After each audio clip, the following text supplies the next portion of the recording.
All right, have and have not fans. Now, this video is going to be a little bit different than most. Now, I don't even know how long this video is going to be. There's no script. I'm going to get a bit personal into my own life, lack thereof a relationship. But I hope that by listening to this video, maybe, just maybe together, we can go more in depth into Veronica Harrington's character as a mother, as a soon-to-be ex-wife. So let's just say wife for right now.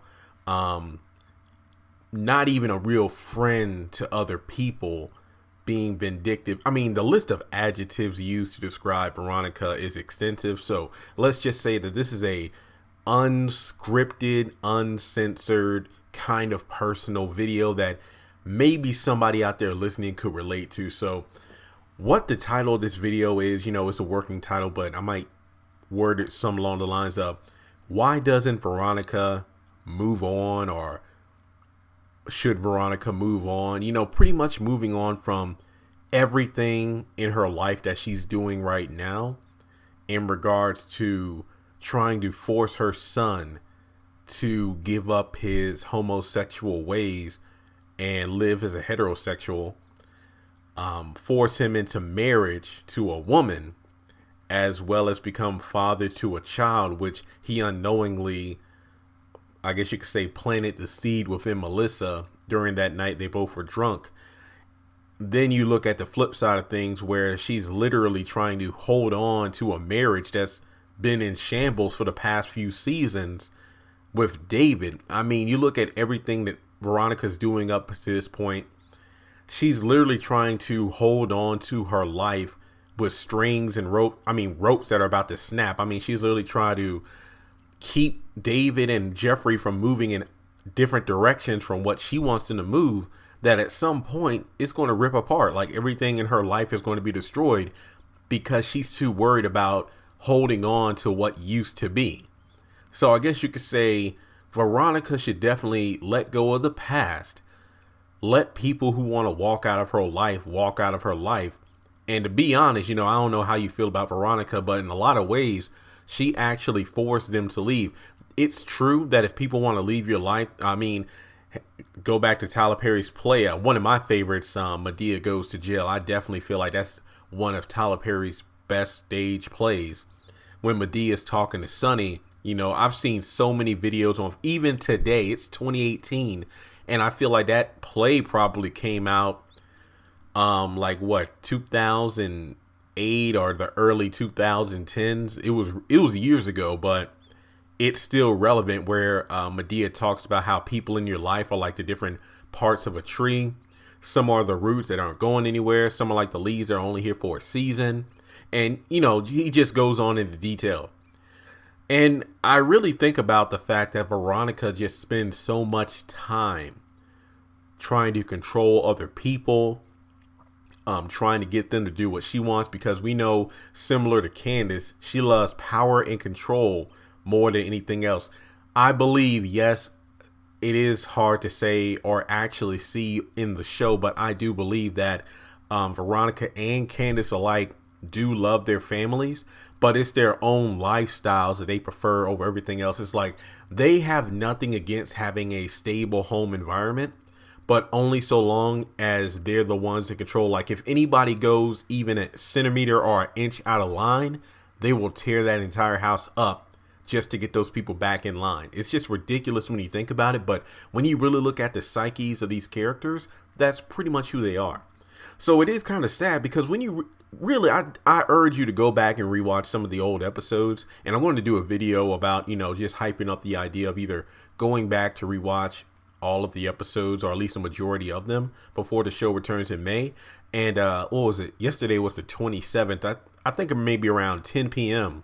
I was in the middle of editing, and I'm like, what? Let me go on YouTube. Let me look at some of the old episodes on the own YouTube channel. Not full episodes now, but I'm talking about the episode previews, the clips, because Tyler Perry usually released about 2 to 3 clips of an episode on the own website. And I was looking at season 2, season 3 clips, and some of the characters look a little, different. Catherine looks like she slimmed down, and Jim's hair has gotten grayer, and, David, everybody looks a little bit different, and it shows because These are episodes from like 2014 that I'm talking about here. And now you move on to where we are now in 2018. It's crazy to think about. Yet it's only been a couple of months and have not time.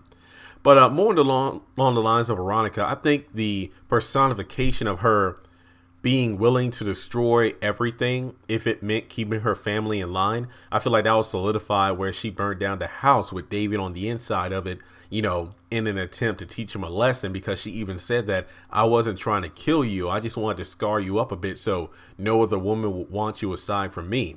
And with Jeffrey, you know, she had Quincy come over there and beat the information out of him in regards to where Candace was, just to teach him a lesson. And I mean, she even said, like, look, if you just tell him where that girl is, he'll just leave you alone and that'll be that. But Jeffrey stood his ground and got beaten into the ground until he cracked Quincy upside the head with a wine bottle and locked him out of the apartment.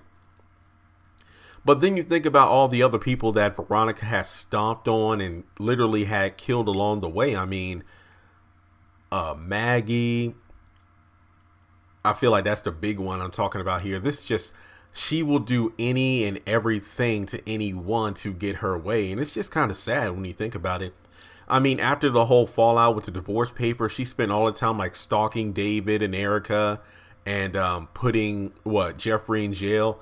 And you would think that Veronica Harrington would just move on with her life because she has a lot to offer. I feel like the first thing she should do is quit drinking and either go in a brief stint in her own rehab facility, because remember, she does own her own rehabilitation center, because before the series began, she became addicted to painkillers and she was put into rehab. During that time, she looked at what was wrong with the way things were done. Then she opened her own clinic that became a big hit, and that's how she acquired millions of her own, just as David acquired his own money being on the bench. Now, we're 7 minutes in, and, you know, this is something I really don't often do, but let's just get personal here now. I'm not saying any names just in case they watch the video, but I doubt they are, but whatever. Hey, now, when it comes to my own personal life, I'm going to be honest. I'm 26 years old. I'm single. I haven't been in a relationship since maybe 10th grade. I don't even know if you want to call that a relationship in high school. I mean, it's not like we officially went out anywhere outside of school. You know, we hung out during lunch, called each other, you know, at night, whatever. Like, but then we broke up. But that was in like 2007. So I've been, I think 2007, 2006. Wait, that was, yeah. What was it? 10th? I was in 10th. Yeah, I think it was probably, it's been over a decade. Let's just put it this way. It's been over a decade since I've been in a relationship. You know, I remember on one of my videos, I joked around about, do I use this channel to get girls? And the answer is no. I think somebody in the comment section was like, wait, didn't you say you were at Liberty University for 4 years on campus? Didn't you find anybody there? Well, no, I actually never. See, I'm the kind of guy, I don't just date to date. And I never found a woman that I had any solid. I never found anybody who I was completely compatible with, you know? I mean, yeah, opposites attract and all that stuff. I know that statement, but I didn't find anybody that I was like, you know what, this is going to be it. You know, officially we're going to be together, see about marriage, and that's it. I never had that. I went on dates, but no, I feel like I made more. You know, it's kind of interesting. Maybe it's a good thing though. I made a lot more friends with girls than actually any form of relationship. So I guess it's a win-win, so to speak. And, you know, it really does kind of suck because I think during my first couple years of campus, I was really reserved. Like, you know, the witty, funny, sarcastic Jeremy, it's like he didn't come out until maybe 2013, 20, basically my last year or year and a half on campus. That's when I don't know why I just came out of the shell and became more open, you know, more talkative and whatnot. Because my first semester on campus, you know, I had went into school with enough credits to be a senior by the time I finished my first semester on campus in spring of 2010. So basically I was an 18-year-old senior in college. So I went into school not thinking I would make any connections. I remember I was really reserved, really quiet. I didn't even know we had a sister dorm. I didn't really go to a lot of activities. I was just in school to be in school. So after the first couple of semesters, that's when I started to branch out, join organizations, do this, do that. But a relationship never came into the mix because college seniors were like, "Oh my gosh, you're so cute, but and you're smart, but you're so young." And it's like, "Oh." Then girls my age is like, "Well, you're already a senior and I'm only like a freshman, so no." So I never really found stability. I was kind of like the middle child, if you will. I was in like a relationship limbo and it really kind of sucked. Not to mention being on a campus where at the time, the campus pastor that would do sermons each week. I know we had like a year-long sermon about relationships and getting married, and being at Liberty, the ratio apparently was like one guy, what was it, like 3 to 4 girls for every one guy. And it kind of, some of the sermons were kind of jacked up because it made it seem like, something's wrong with us, like the men, if you can't find a relationship. So I felt self-conscious for quite some time. But I mean, I just never was that guy to date just to date. It's just, to me, it was a waste of time, just to hook up with somebody just to do it. I mean, that's just me.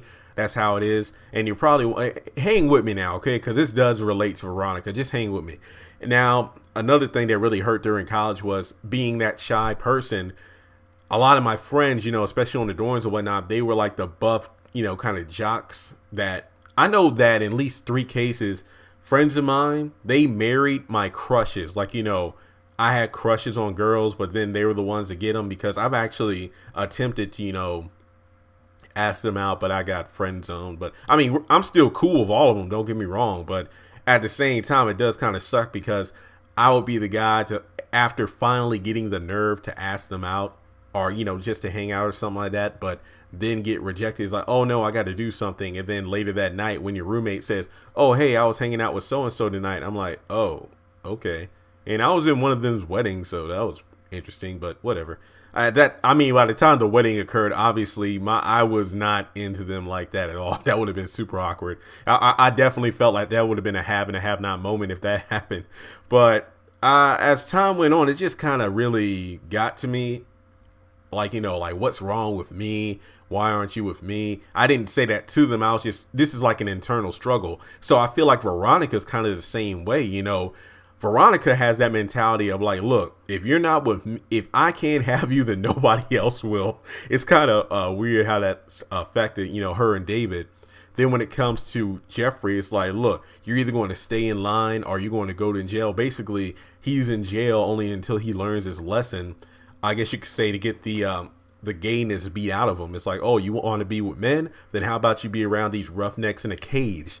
And then you'll be crawling back to me. It's kind of weird how, in a way, Veronica and Jim both have the same kind of mentality when it comes to getting their kids in line.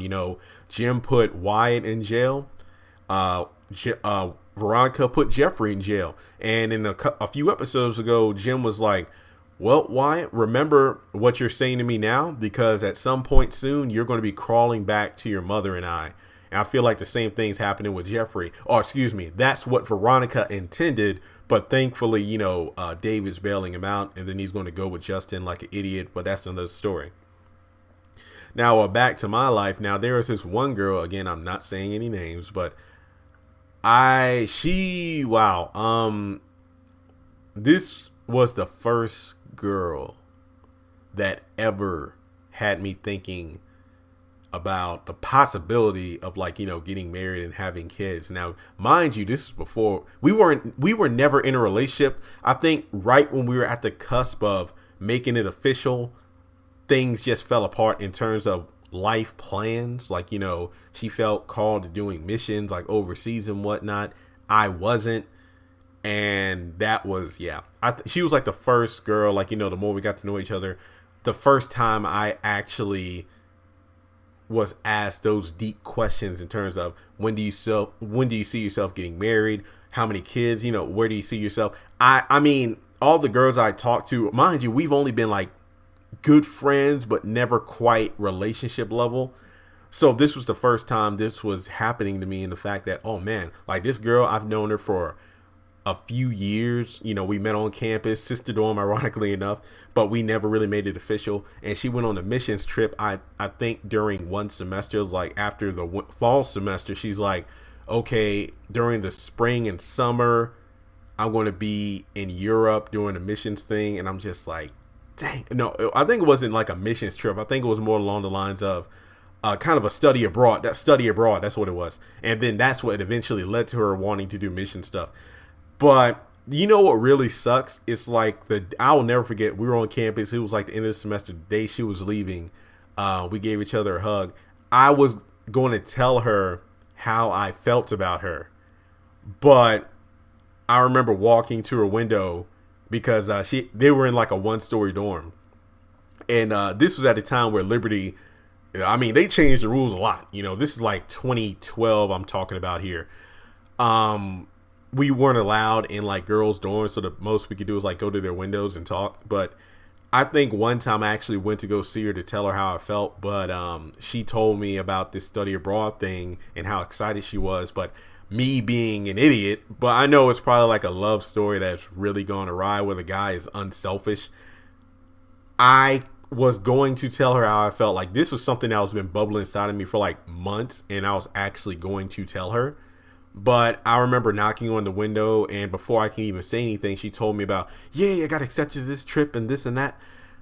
I didn't tell her because I didn't want to steal her joy from her trip, because this was something she allegedly wanted to do for quite some time.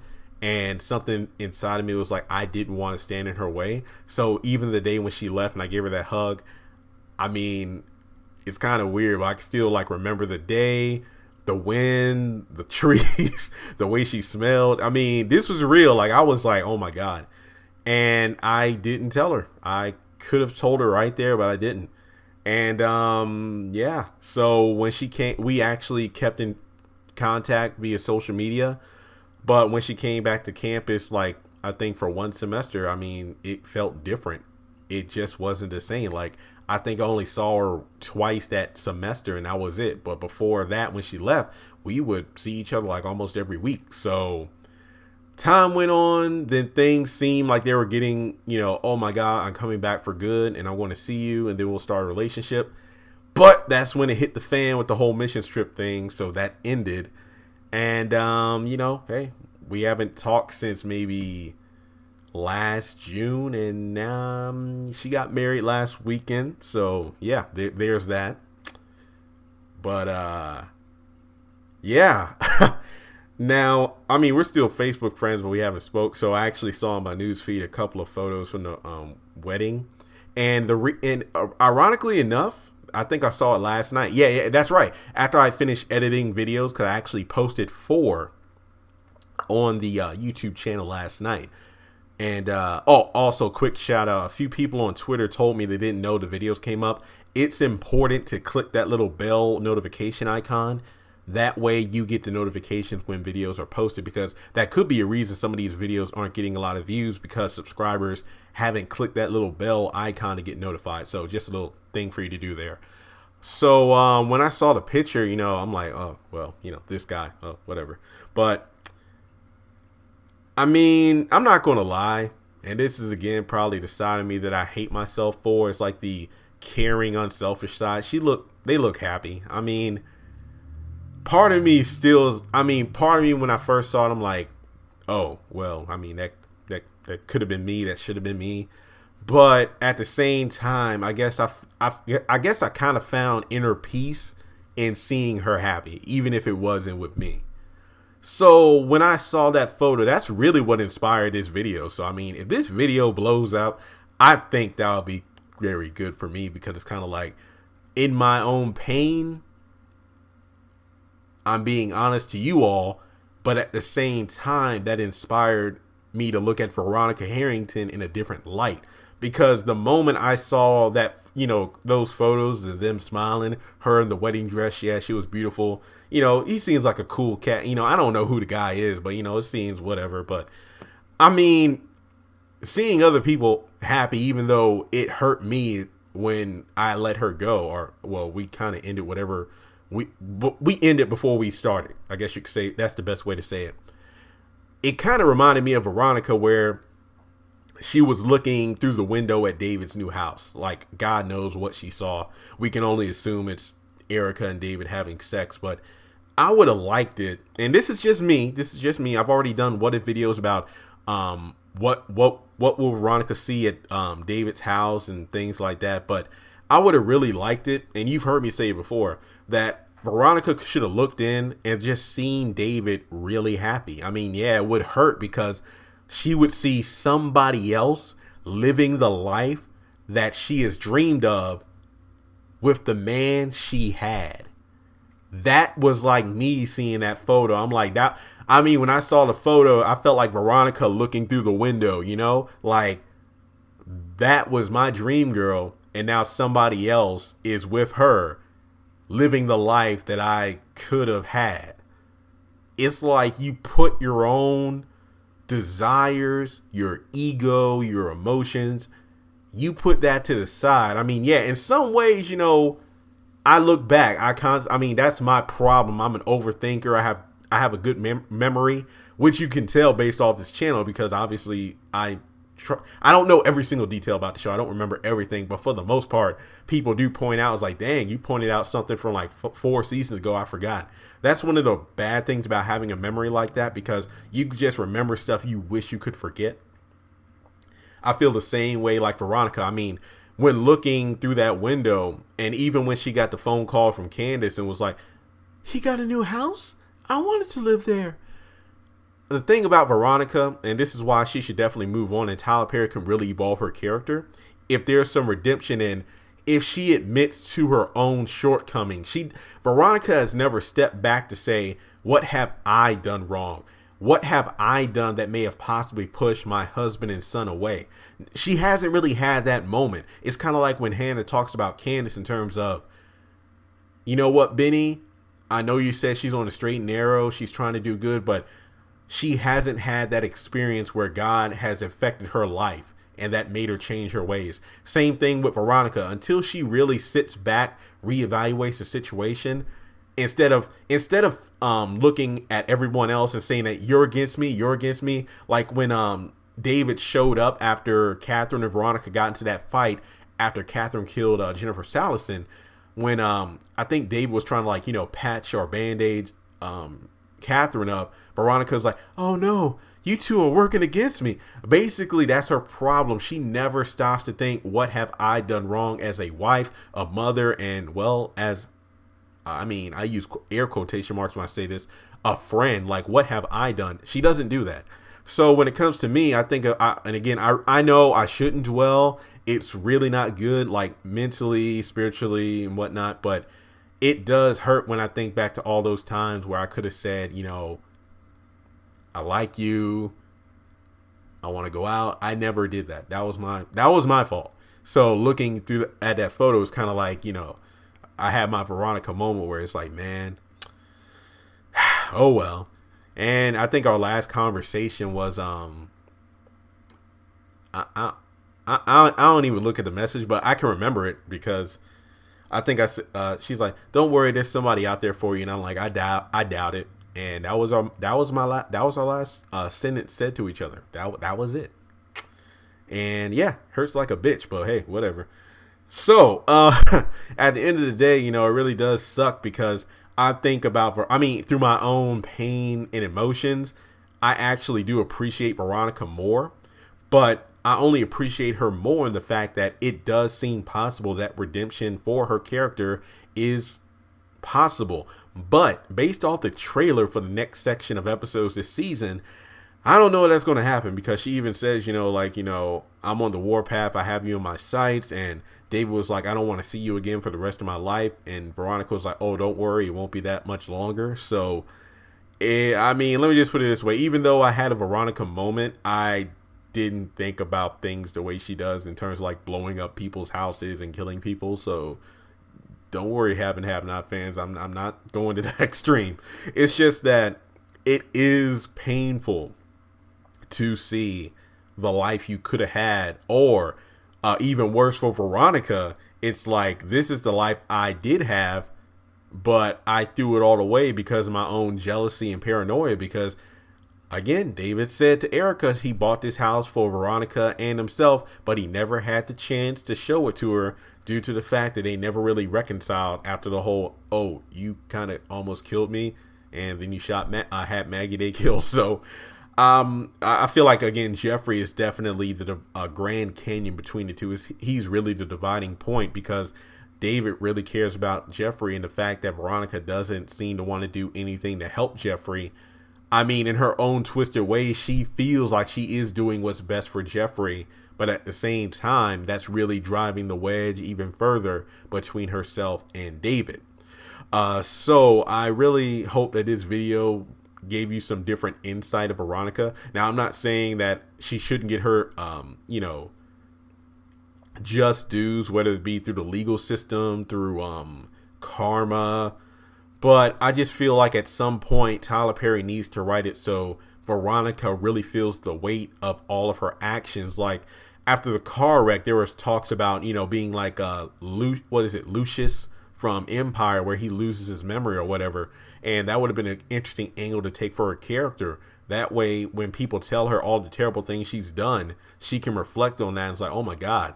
Or just to sit down with Jeffrey and David. I mean, I could be wrong here, but man, I'm trying to remember.